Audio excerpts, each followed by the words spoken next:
New Pokémon Snap has hit the shelves. I read some reviews, and I've played the game, but the reviews that I read seem to allude to the fact that they don't quite understand the scoring system for your photos.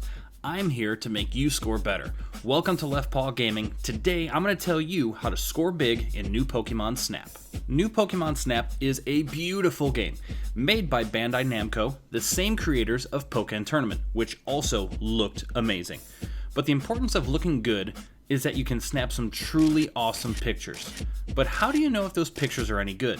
In the rating system, you will discover that your pictures are rated anywhere from bronze to diamond ranking.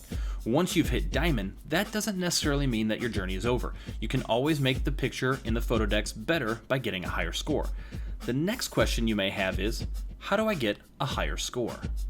Well, the game breaks the photo scoring into several factors. First is the star rating. Contrary to what you may think, the star rating doesn't have anything to do with the quality of the photo. Instead, New Pokémon Snap uses a star rating to highlight the rarity of the photo. The more unique the action of the subject in the photo, the better the star rating. The subject of the photo is who gets the special box around them that puts their name on screen. The star rating comes in 1 to 4 stars, and the goal is to get a photo of each star rating to fill your photo decks. Next is the pose. The first item that gets a number score is pose.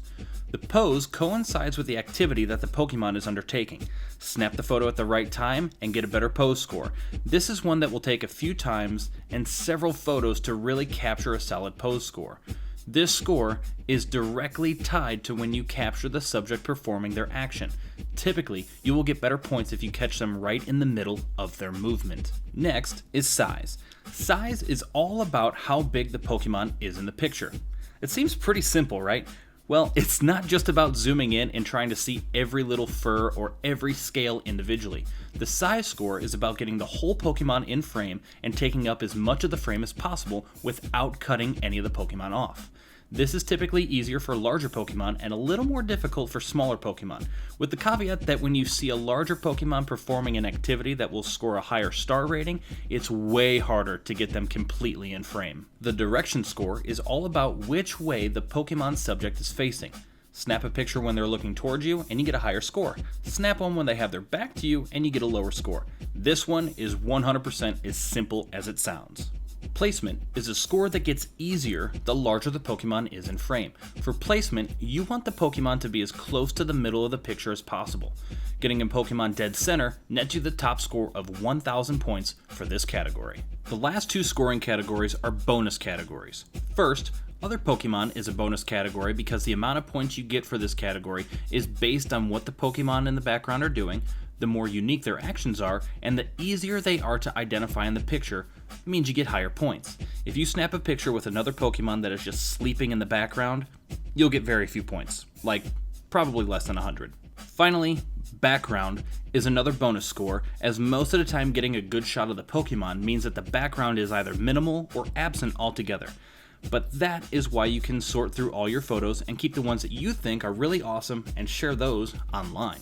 Now that we know what goes into the scoring, it's good to know what exactly to look for. The game is broken up into 2 phases. The adventure phase is where you'll be out in your Neo 1, riding through a course and taking pictures. Throughout the course, you will use items that you have unlocked to help facilitate the Pokemon's actions. This will take a bit of trial and error to learn which Pokemon like which items or not, and which items will actually have an effect on the Pokemon that you see. Your research level dictates what Pokemon you will see and where they will be on the map. The higher your research level, the easier it is to get closer shots of some of the rare Pokemon in the game. The selection phase is where you will sit at a computer and click into the folders that have the names of the Pokemon that you've seen on your adventure and select a photo that you want to submit to the professor for rating. The selection phase is where you essentially control how much experience you're going to get. In each folder, you will have the option to see all photos or sort by the star rating. This is important because I recommend always sorting for photos that you do not have in your photo decks. This will maximize the amount of points you get, thus maximizing your experience. Once you have a picture for each of the 4 stars in your book, or if you did not get any new star ratings, this is when you will have to review the current picture versus the ones you just took. It's very important to review your pictures carefully. Remember that even though you pick a picture that is 1 star, if the Pokemon is doing something other than sitting there, you will get a higher pose score. Pay attention to the size of the Pokemon. If your subject is huge and not cut off, you will maximize your size score. Make sure they're facing the camera as much as possible, even if your subject Pokemon is interacting with another Pokemon. If the subject is facing the camera more, you get bigger points. Always make sure the picture with your subject is right in the middle of the frame. You will score big for placement. Remember, getting other Pokemon or cool backgrounds may be awesome to you, but this is a game about research. The only Pokemon that matters is your subject Pokemon. It's important to note that during your initial run for each stage, or your initial run for each research level, it's good to pay attention to everything happening around you. This game is all about rerunning levels, and there are so many things to see that it makes the grind kind of addicting. At least in a fun way, that is. With 72 photos to take, you can easily run out of photos if you find yourself snapping a ton of pictures of every Pokemon. Luckily, your first run through of each stage doesn't end when you run out of pictures, so you can pay attention to what you can expect. A few final things that I would recommend are planning out certain Pokemon that you either need entries for in your photo decks or could use a better score based on the star rating to be a primary use for your photos. Using items on every Pokemon. This may cause them to run away or change what they do, so pay attention to how the item affects the Pokemon so you can maximize your runs. And finally, snap several photos during the same action for a Pokemon that you're looking for. This will heighten your chances of capturing something that will score you some big time points. So there you have it. Now that you have a better understanding of the scoring system and some tips that I use to maximize my runs, you know how to score big in new Pokemon Snap. This game is so much fun, remember to take it all in. If you enjoyed this video, make sure to give it a like so that I know I need to create more videos just like this. Leave a comment letting me know how much this video has helped you score better in all of your photos.